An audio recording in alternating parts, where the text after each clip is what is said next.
Hello my friends, welcome to the Wicked Bitter channel. I'm Travis. Thank you for checking out this video. If you are somebody who is new to this channel and you love pro wrestling, you love WWE, you're in the right spot. Subscribe to this channel, like this video for WWE content. I'm posting stuff every single week. We cover Raw, we cover SmackDown, sometimes NXT, but always the PLEs. And then speaking of PLEs, I'm going to do a predictions video for Bad Blood this weekend. We do this every time there's a PLE around the corner. I like to do a predictions video, and that's what we're going to get into today. So everybody, before I get started, please like this video because it does a lot for the channel. It helps the channel reach people who are not subscribed to this channel, and it actually helps me get more reach to people who have never even heard of this channel. So that would be fantastic if you did that real quick. Subscribe if you haven't yet, and let's get into these predictions. First of all, right out of the gate, I got to say that I'm a little disappointed because I was hoping that the main event of Bad Blood was going to be the Hell in a Cell match between CM Punk and Drew McIntyre. If there's anybody who deserves it more, please tell me who. Nobody deserves it more than those two because they have absolutely carried this company on their backs since WrestleMania. Roman was gone.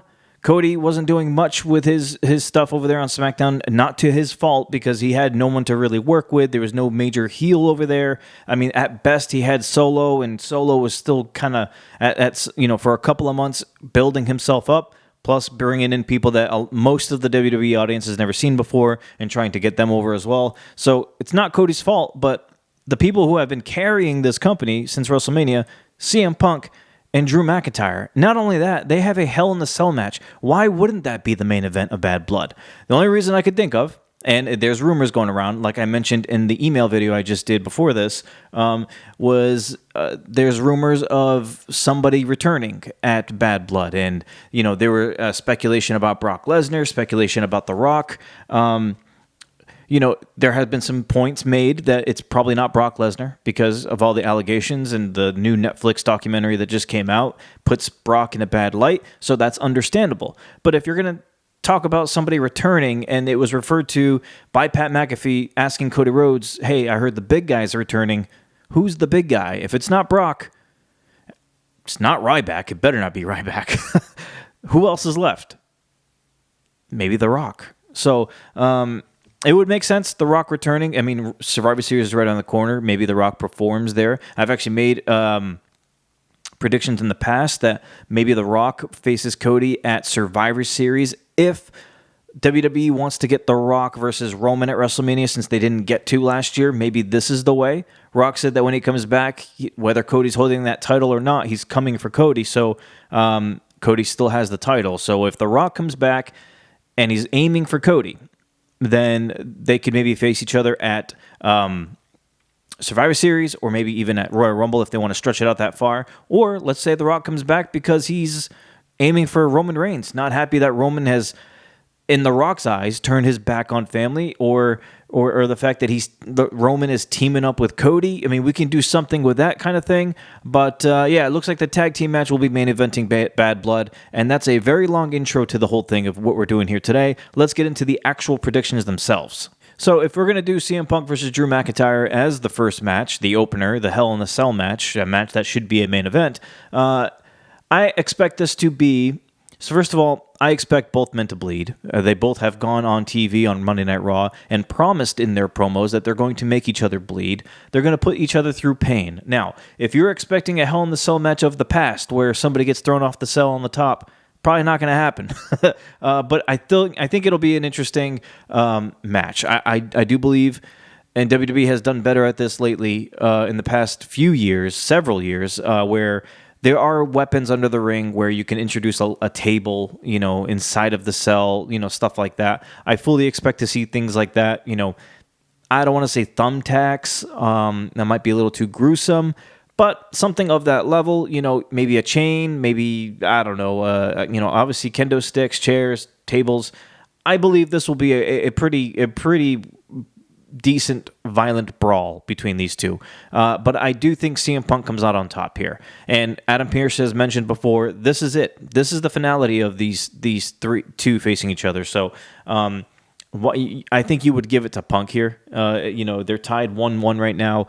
Punk wins. I would like to see Drew McIntyre move over to SmackDown. I love him on Raw, but SmackDown desperately needs some heels there, man. And Drew McIntyre would be an enormous heel over there on SmackDown. You can instantly put Drew McIntyre versus LA Knight, and already that'll be a huge feud. It'll do wonders for LA Knight. Or you could put McIntyre up against, the WWE champ Cody Rhodes as it stands right now, which would be huge. Who's to say Roman wins the title and he can't face... he can face Drew McIntyre. That's another good feud. SmackDown just needs some top heels. I do believe we're getting some turns coming, like Owens and Randy eventually. But for right now, I still think we need more heels there, especially if SmackDown's going to be going to 3 hours. We need to add more people to SmackDown. So I say CM Punk wins the Hell in the Cell match to open the show. I don't necessarily know if this is going to be the order of things, but let's just say Bayley versus Nia Jax is the second match. This is an interesting match to me. I think a lot of people are expecting Tiffany Stratton to cash in this weekend. I don't think she's going to cash in. I feel like there will be a big surprise. I don't think WWE wants to give us multiple surprises in one night. I think the surprise will be coming at the end of the show in the main event. So I don't think Tiffy cashes in right now because, one, I think there's still more room to grow with this whole little tension and teasing back and forth type deal with Nia and Tiffy. I don't see it happening. I think Nia Jax wins, but I don't think Tiffany Stratton cashes in. So we'll go Nia Jax and no cash in from Tiffy. Damian Priest versus Finn Balor. Let's just say that's up next. Finn Balor, I think a lot of people are picking Priest here. I've been trying to think about it. I can go either way on this one. But I do think, because everybody's kind of tied up at the moment, Jay is a babyface champion. I don't think you're going to have Priest go for Jay's title, especially because Priest just lost the World Heavyweight. I don't know if he's just going to go right back down to the IC scene. I don't know if there's any other feud right now for Priest. So I think in order to stretch this along, I feel like maybe Finn Balor wins this one. And he doesn't do it clean. I'm going to say, people get involved. JD, Carlito, Dom, maybe even... probably not Liv because she's got a match. I think Balor wins by cheating. That way we can stretch this out and go a little longer. Priest can continue his feud with Balor, but that's the way I'm kind of leaning right now. But if Priest wins, I won't be surprised either. Not a lot of matches on this card. I'm making this video before SmackDown, by the way, the go-home show for SmackDown. So if any other matches get added onto this show, I won't know about it at this point of this recording. So the next match I have is Rhea Ripley versus Liv Morgan. Here's where I could say something could get a little interesting, right? I could say, because a lot of people might not see it coming.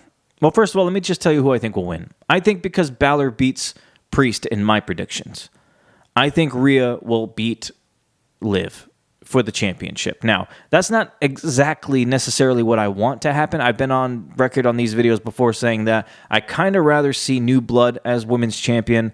I don't want Rhea to win it because, one, if she wins it, it's like she's going to have another lengthy, dominant run because who realistically can go up against Rhea Ripley and give everybody a believable chance that the other person might win? There's not a lot of people on the roster that can do that right now, unless you're planning on bringing Charlotte back or Raquel Rodriguez or somebody like that.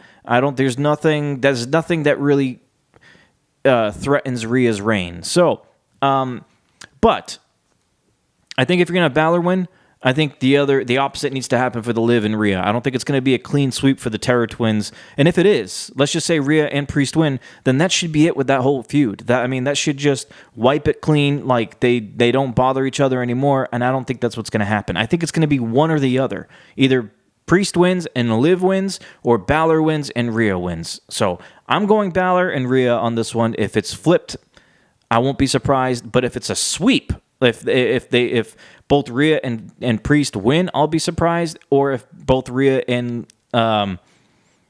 Priest lose, I'll be surprised. So I don't know. It could very well happen. I mean, I'm not an expert. I'm just a fan like everybody else. I'm just going off of what I think might happen here.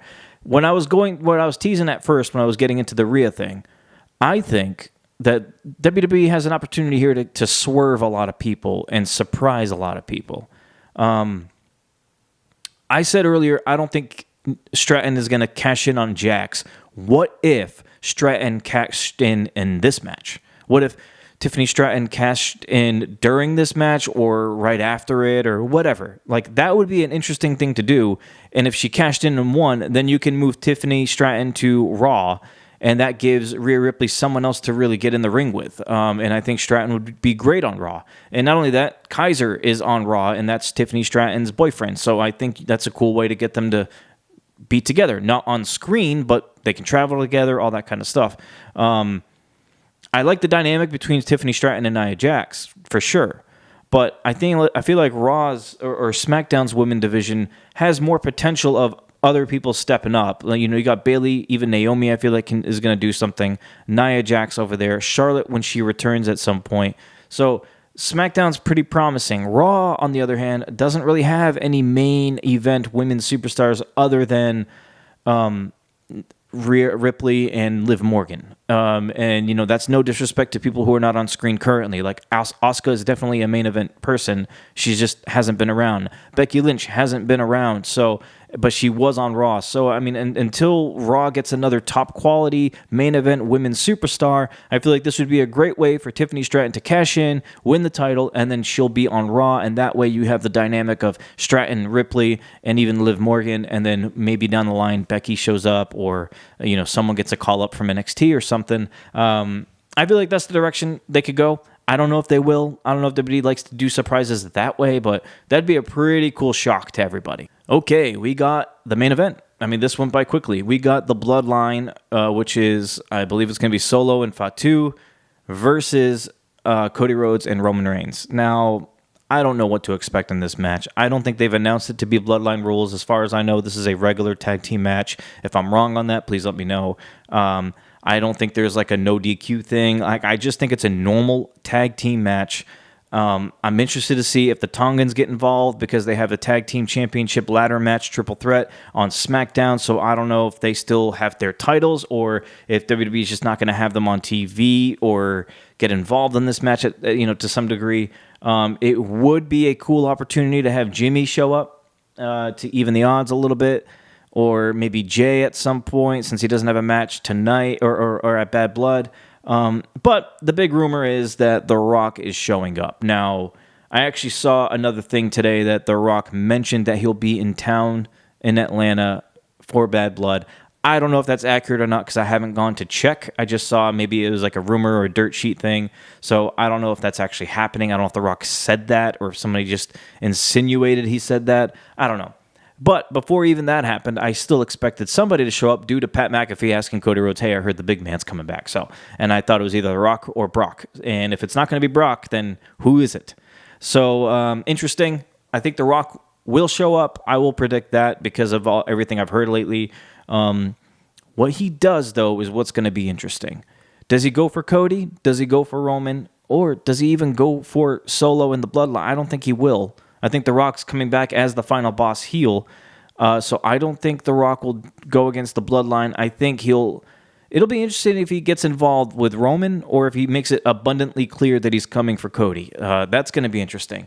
Now, with this being such a kind of like a big rumored thing, will WWE actually do it? Because maybe it's like they think that it's not going to be a surprise anymore because so many people have heard that maybe this is a possibility. Don't know. I think they still go through with it. I think that this tag team match, the fact that it's main eventing over a Hell in a Cell match with the hottest feud in wrestling, something has to happen in this main event. It can't just be a regular 2-on-2 match. Roman and Cody raise their hands at the end and then we go off air. I think something's happening here. I don't know if it happens during the match or after, but something is going down. I think The Rock is back, and it wouldn't surprise me if Rock came back after Cody and Roman are victorious. Rock gets in the ring and he looks like he's gonna like rock bottom Cody, but then he turns around and gets Roman. I think that would be crazy, but that would be cool to see. But yeah, those are the predictions I have for Bad Blood. Please let me know what you think. Let me hear your predictions in the comments below. Like this video for sure. It helps the channel a lot. I appreciate it. Subscribe to the channel if you haven't yet. If you have subscribed to the channel, I appreciate you and thank you for being here on this journey. We are on the way to 2K. That's what I'm looking at. 2,000. That's the amount of subscribers I want to get to here. I would say by the end of the year, but I know that's probably not likely unless things change and blow up, which would be amazing. But yeah, let's aim for it, man. Let's get as many people on this channel as we can. Let's get all the wrestling fans on this channel. I have big plans for this channel in the next couple of months, or the next few months. Maybe at the beginning of the year, actually, after everything has settled, holidays, school, all that kind of stuff, and I can fresh start kind of thing. Yeah, but I appreciate everybody who's been rocking with me. We're in this together here. Enjoy the weekend. Enjoy the PLE. Enjoy SmackDown. I probably won't have a reaction video to that unless something crazy major happens. But until we yeet again, my friends, as always, stay bitter.